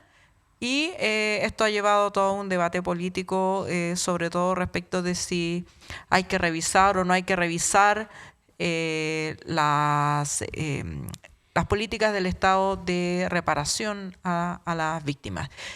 Y en este contexto, tú nos vienes a contar de un caso que no está en las listas. Cuéntanos, ¿de Ya. qué se trata? Mira, en el caso este, voy a hacer un pequeño encuadre del caso de Bernarda. El sur de Chile, desde después del golpe, octubre particularmente, la represión fue extremadamente dura, violentísima. A ver, partamos con 4 futbolistas fusilados cerca de Puerto Montt. Después 6 dirigentes sindicales fusilados por la FACH en Chinquihue. Ahí ya llevamos como 10 muertos. Sí. El diputado Espinosa fusilado, o sea, ley de fuga entre Puerto Varas y Yanquihue. En Osorno, por ejemplo, 5 fusilados en el cuartel de carabineros de Bahía Mansa y tercera Esto solo en los comisaría de primeros Rahue. días del golpe. Esto particularmente desde el mes de octubre. Sí. Pero donde se deja caer extremadamente dura la represión es en el sector de Valdivia hacia arriba, Panguipulli, en el Tume, que sé dónde estaba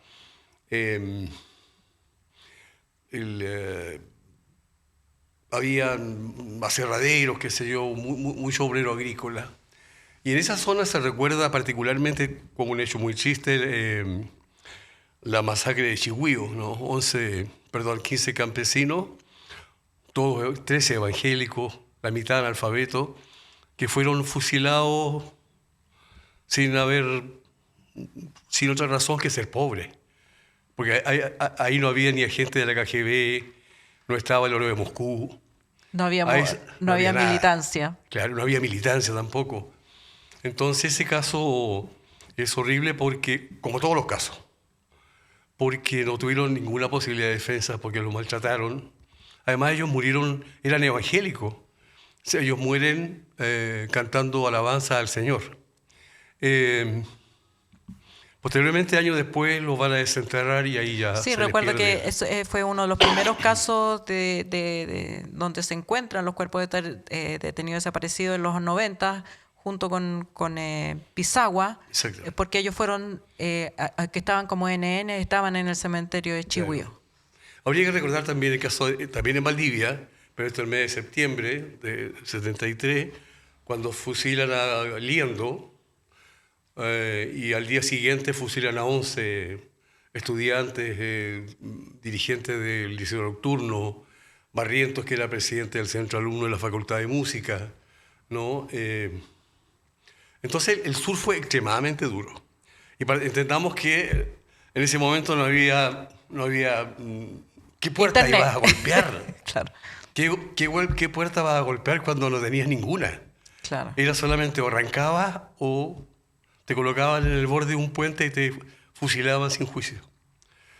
Este país tuvo más o menos 1.300 tribunales militares. Nunca hemos conocido las actas ni quienes fueron parte de los tribunales militares. De esos los consejos de guerra. El de Valdivia, por ejemplo, según el libro de El Gato Escalante, la orden era matar. No hay indicios de que hubo un consejo de guerra. Donde habría, en teoría, el secretario del consejo fue posteriormente presidente de la Corte Suprema, Ballesteros Cárcamo, ¿no? Entonces, la evidencia de la represión en el sur es extremadamente violenta. Y en ese contexto creo que habría que entender lo que sucede con Bernarda. la profesora, ¿no? Que aparece hoy día, aparecería eventualmente en la lista como no como Sobreviviente. desaparecida, ¿no? Como sobreviviente. Es que el terror tiene que haber sido extremadamente alto. Primero porque el nivel de comprensión de los campesinos era básico, si eran obreros agrícolas, obreros madereros, ¿no? Sin militancia, su preocupación era la iglesia, ¿no? Hombres de fe. Así que ese caso creo que hay que esperarlo que se resuelva en los tribunales, porque también esos dos documentos, tanto el informe Walech como el RETI, que son verdades históricas, ¿no? Sobre las cuales la historia de Chile tiene que contratarlo, porque así fueron los hechos, no está cerrado, ¿no? No se olviden de que hace poco tiempo atrás, un mes habrá sido, ¿no? El tribunal en el norte reconoce a un detenido desaparecido, que está desaparecido, ¿no? Y que espera ser reintegrado o integrado al informe RETI, ¿no? También hay 4... De 14 años. Exactamente. Sí. Y también hay 4 aquí en Santiago que fueron encontrados hasta hace poco en el patio 29. Es decir, la verdad histórica de este país no está cerrada. Lamentablemente no está cerrada. Ahora, ¿qué pudo haber ayudado a cerrar toda esta historia? Que los militares hubieran entregado la información que tenían. El ejército ha quemado todos los documentos el año 77 y después, posteriormente, el año 2000, un poco antes de la llegada de Pinochet de Londres, ¿no? Entonces, si el ejército hubiera entregado la verdad, ¿qué es lo que se le ha pedido? O sea, aquí no se le está pidiendo que hagan un satélite para llegar a la Luna. Sencillamente se le pide los archivos, la ficha de ingreso, ¿no? Imagínense que Prisiones tiene la documentación de todos los fusilados que han habido en manos de Gendarmería. Pero el Ejército, no, donde queda meridianamente, de manera certera, que se cometieron graves violaciones a los derechos humanos, hoy día caratuladas como delitos de lesa humanidad, los quemó. Dice que los quemó. Dice que Porque los quemó. no nos consta que los quemó. No nos consta que lo quemaron. Bueno, después, sin lugar a duda, hay un pacto de silencio dentro del cuerpo, dentro de ese segmento de la sociedad, que son las Fuerzas Armadas, ¿no? Eso habría ayudado indudablemente a resolver toda esta larga espera que ha sido extremadamente dolorosa, ¿no? O sea, imaginémonos que de un día para otro desaparece un pueblo que tiene 1.500 habitantes. Deja de existir. Las calles quedan vacías, las casas vacías, las cortinas corridas y no hay nadie. Esa es un poco para explicar la gráfica de los detenidos desaparecidos, el dolor de la familia. Yo creo que todos quieren, ¿no? Las hermanas, los primos, el entorno más cercano, todos quieren saber qué pasó con el hijo o la hija.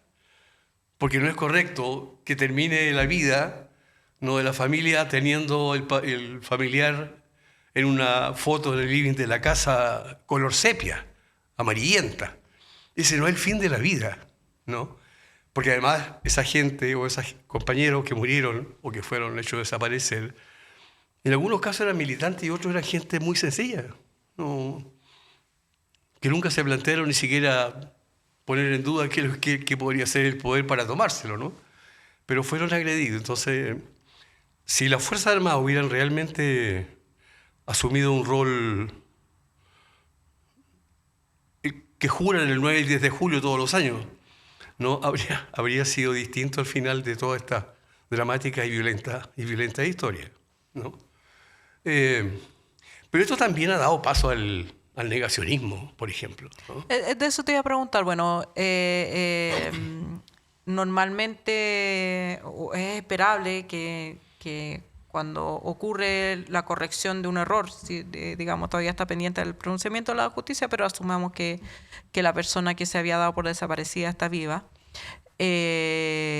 inmediatamente, y es previsible que sectores de la derecha que siempre han negado las violaciones a los derechos humanos se tomen de eso para tratar de negar todo lo demás.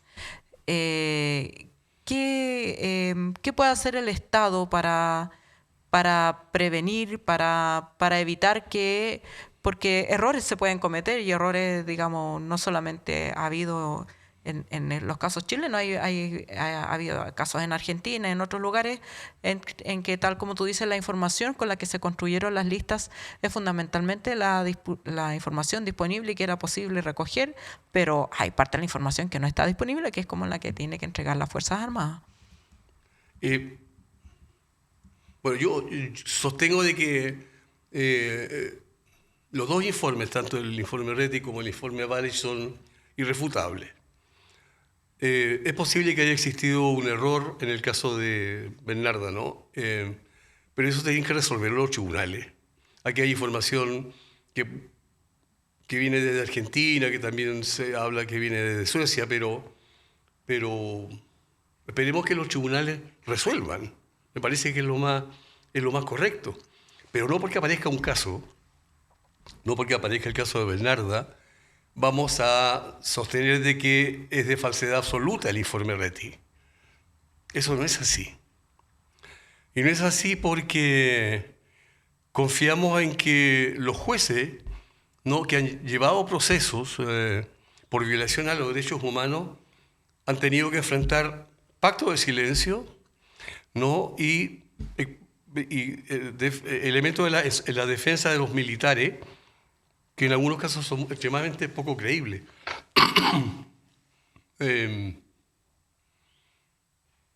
Por ejemplo, no es entendible que Miguel Krasnov-Marchenko diga que estaba a cargo de la mantención y del aseo de Villa Grimaldi, ¿no? O sea, a nadie condena a más de 1000 años por mantener limpio un centro de tortura. Y lo otro es que es lo que plantea el diputado Alessandri, que dice de que el caso de Bernarda pone en tela de juicio la sentencia de los tribunales en el caso de los presos de Punta Peuco. Eso no es así. No es así porque ninguno de los de Punta Peuco fue torturado. A ninguno lo detuvieron en la calle, le colocaron un saco de arpillera en la cabeza, lo llevaron a un centro de tortura, lo desnudaron y le dieron picana eléctrica hasta que se cansaron. A nadie. A ningún preso de Punta Peuco se le intentó envenenar, como sí pasó en el año 81 en la cárcel pública de Santiago. 4 presos políticos extremadamente graves y 2 presos comunes que fallecieron, ¿no? Entonces, eso no lo conocen, primero porque ellos fueron los victimarios, ¿no? Es difícil negar aquello. Se valora mucho el esfuerzo de los jueces, ¿no?, que han logrado llevar para cumplir condena a los militares que cometieron delitos de lesa humanidad, ¿no? Gravísimo. Entonces, ese afán de negar, ¿no es cierto?, lo que es una verdad irrefutable es lo que se tiene que combatir. No combatir, sino que demostrar con ello de que así pasaron las cosas. Nada más, pero tampoco nada menos, ¿ya? Eso es inevitable. ¿no? Sucede mucho que con estos pactos de silencio que había de parte de los militares, la única información que queda es de parte de los familiares que se puede dar. Y muchas veces pasaba que los mismos familiares ni siquiera sabían qué había pasado con su familia. Preferían no saber, porque si no sabían no tenían información que dar. Porque también yo no sé mucho de esto. Yo puedo hablar por parte de mis abuelos. Mi abuelo fue exiliado. Mi tío abuelo fue torturado en Isla Dawson. Y uno sabe porque escucha. Yo soy muy joven, no viví esto. Y lo único que me puedo imaginar es que ni siquiera, o sea, pasaba en el caso de mi familia, nadie sabía porque era mejor no saber. Porque si te cuestionaban, te iban a torturar hasta que soltaras. Y si no tenías nada que soltar. Entonces, ¿cómo se puede llegar a cuestionar esas verdades si ni siquiera las familias sabían? O sea, me imagino que el caso de Bernarda, probablemente su familia tampoco sabía que estaba viva. No se sabe. ¿No? Ella se pierde, según la versión que han comentado los medios de comunicación y la expresión, y lo que contó también, lo que explicó el ministro de Seguridad. Había información, pero que esa información es de los años 73 de octubre, cuando no había ninguna puerta que golpear, cuando todo el mundo andaba arrancando, cuando el terror estaba llenando todas las casas. Entonces, se salvaba y la familia quería que no se repitiera, no se prolongara, no llegara la represión a la casa, por ejemplo. Entonces, eso hizo que la información fuera saliendo parcial de un dato. Yo la vi pasar, llegaron por aquí, el camión de los militares llegó aquí lo fusilaron, qué sé yo. Así se sabe. Pero entonces ahora me parece que es hora de sistematizar ello, pero no porque haya un solo caso al cual haya que investigar, se puede poner en duda lo que sucedió en relación a los detenidos desaparecidos, ¿no? El caso de los ejecutados eso es peor, ¿no? Eso es mucho más terrible. O sea, un muerto es terrible, un desaparecido es horrible, un ejecutado es horrible. Pero cuando esto ya tenemos 2 volúmenes, ¿no? El informe Rete y el informe Valles, es porque alguien fue responsable y también hubieron aquí centenares de víctimas, ¿no? Entonces, eso es lo que me parece que sería lo más correcto, ¿no? Y tomar las medidas que corresponda, pero que eso no dé pábulo, ¿no? Para que la derecha en particular y el lancero, ¿no? Que se lanza en esta campaña, que es el diputado Alessandri, venga a poner en tela de juicio una verdad histórica, ¿no? Un poco, no sé. Pero...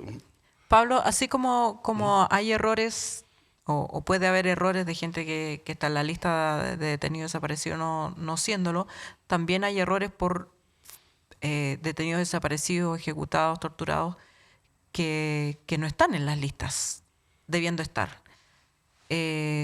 ¿Tú conoces algún caso de una persona que debiera estar en la lista o detenido desaparecido, ejecutado, que no ha sido reconocido por el Estado por alguna causa? Sí. Mira, hay un caso, se llamaba Víctor Manuel Zúñiga Arellano, militante del MIR. Fue detenido a fines del 74 por la DINA, fue llevado a Villa Grimaldi, posteriormente a Tres Álamos, y cumple su condena en el campo de concentración de Puchuncaví. En ese periodo, cuando está en Villa Grimaldi, Víctor Zúñiga Arellano logró en la celda 13 encontrarse durante 8 noches con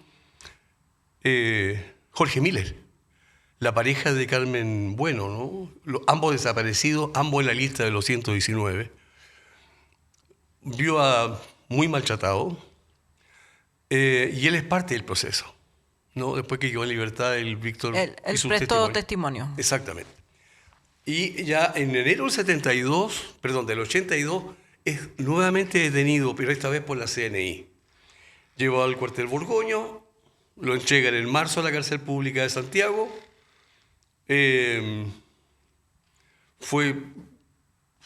Tuvo 3 peticiones de pena de muerte, más o menos unos 200 años de cárcel.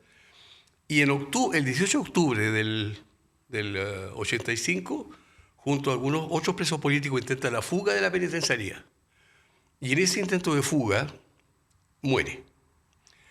Ese caso lleva más de 40 años en los tribunales. No se sabe, no hay sentencia. Han pasado 40 años y yo sostengo que la justicia, cuando se muera tanto, no es justicia, deja de ser justicia. Y en este caso no sabemos cuál fue el resultado de ese proceso. Es cierto que hay un gendarme fallecido, pero el gendarme fallecido, por lo que uno lee, muere en el pasaje, en la tierra de nadie. Los gendarmes estaban arriba a 4 metros, disparando hacia abajo. Bueno, pero eso es parte del proceso, que queremos saber en algún momento quién fue culpable y quién no fue culpable, ¿ya? ¿Cómo sucedieron los hechos? El caso de Víctor Zúñiga no aparece. No aparece en el informe Rettig porque la familia pensó de que Víctor había muerto en un enfrentamiento. Entonces lo presentaron a la comisión Rettig. Y la comisión Rettig lo rechazó porque no había antecedentes. De haber sido asesinado. Todavía, porque todavía Claro. estaba en proceso. No había sentencia en el proceso que se inició. Y cuando se enteran de que fue rechazado, no lo presentaron en la comisión Valles. Ahora, nosotros sabemos de que Víctor fue torturado en 2 ocasiones, era compañero del MIR, y nos interesa fundamentalmente que se incorpore al informe Valles, porque es verdad histórica, ¿no?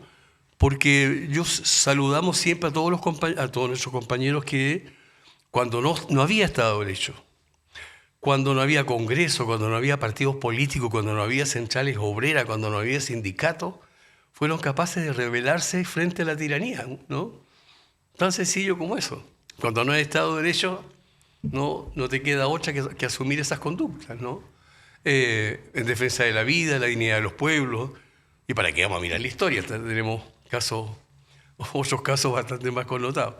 Así que ese es el caso del Víctor Zúñiga, ¿no? O sea, la búsqueda es que sea reconocido como torturado. Claro, que lo que buscamos es que sea reconocido como torturado.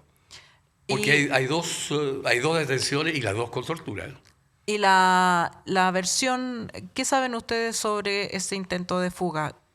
¿Cómo habría muerto? ¿Tienen alguna certeza de que fue como se informó en su momento, digamos, de que ellos fueron ejecutados legítimamente para evitar la fuga? A ver, ese intento de fuga es como bien extraño, porque primero aparece un motín sin haber razones, ¿no? Hay un motín, como siempre han sido los motines en las cárceles, ¿no? Y paralelo a eso se estaba preparando, sí, de verdad, una fuga, ¿ya?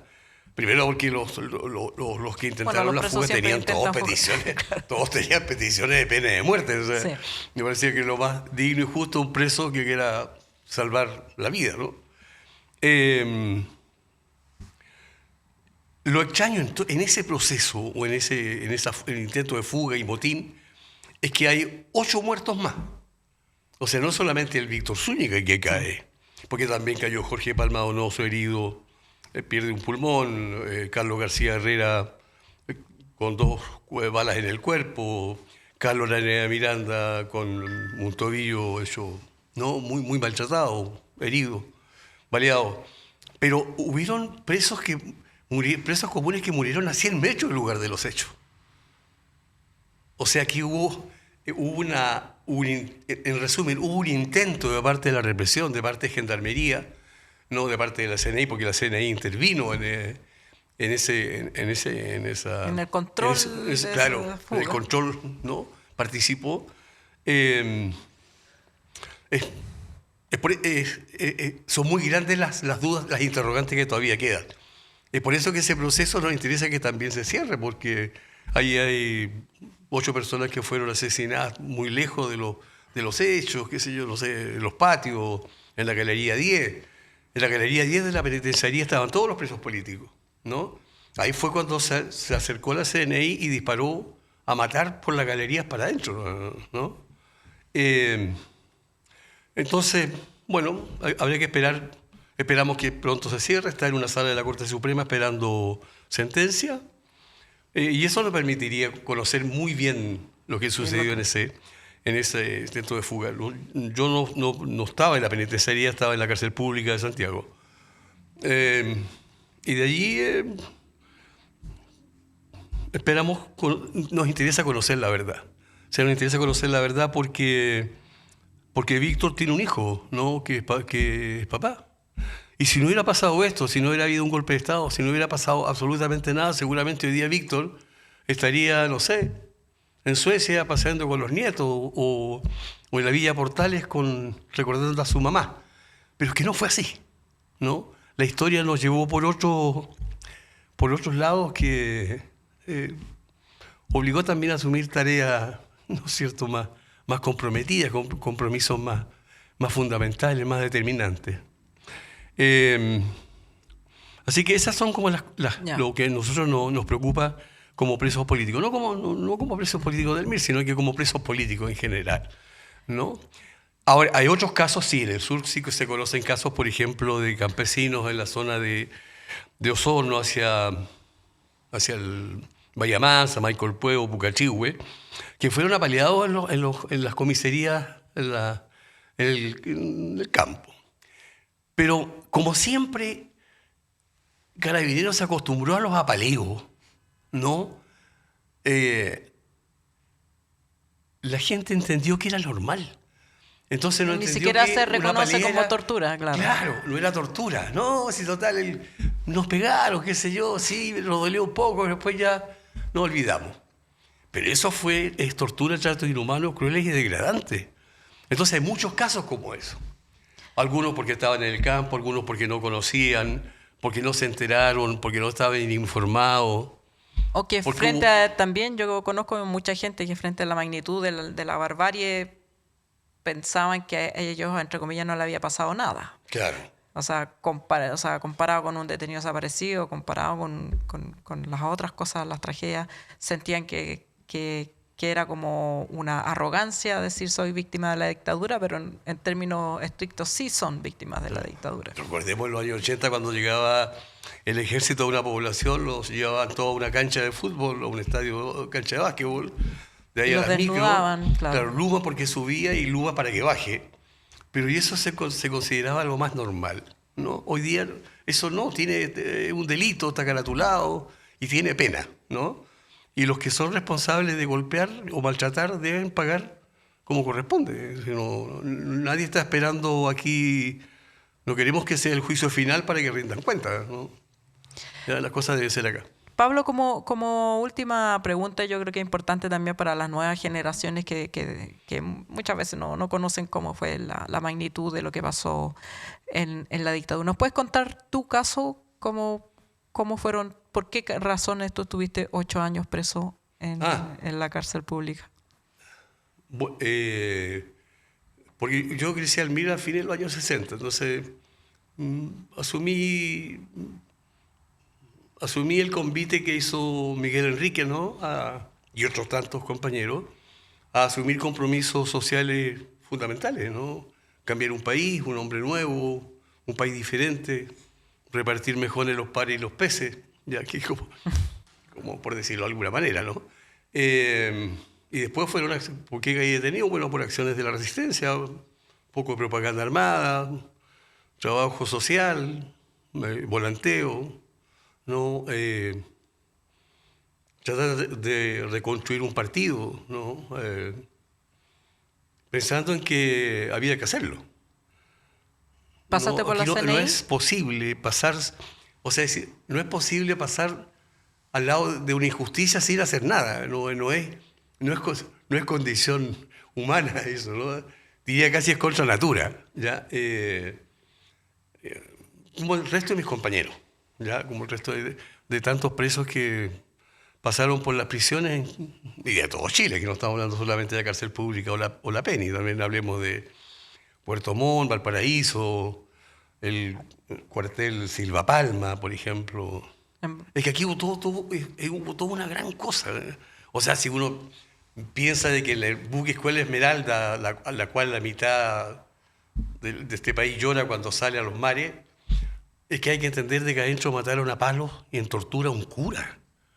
Y después lo hicieron desaparecer, Miguel Woodward. Entonces, los componentes de todo esto fueron muchos.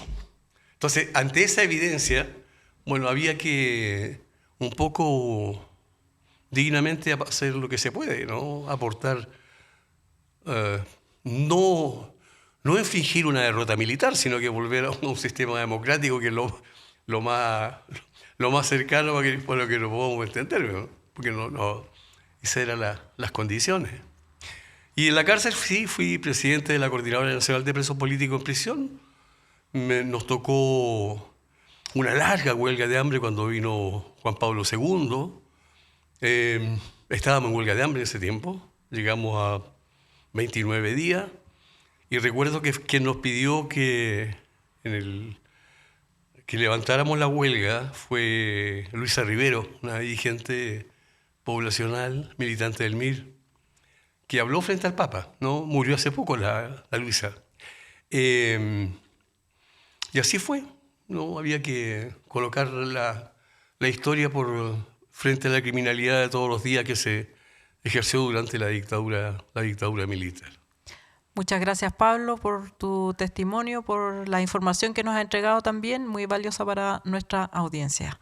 Muchas gracias por estar aquí. Muchas gracias y muy valiosa para mí también. Yo lo digo como esta nueva generación que habla, la Ale. Muchas gracias. Listo, un gusto. Gracias. Ya. Con esto terminamos el programa de hoy. Espero que estén todos muy bien y que puedan llevarse esta bella entrevista a sus hogares.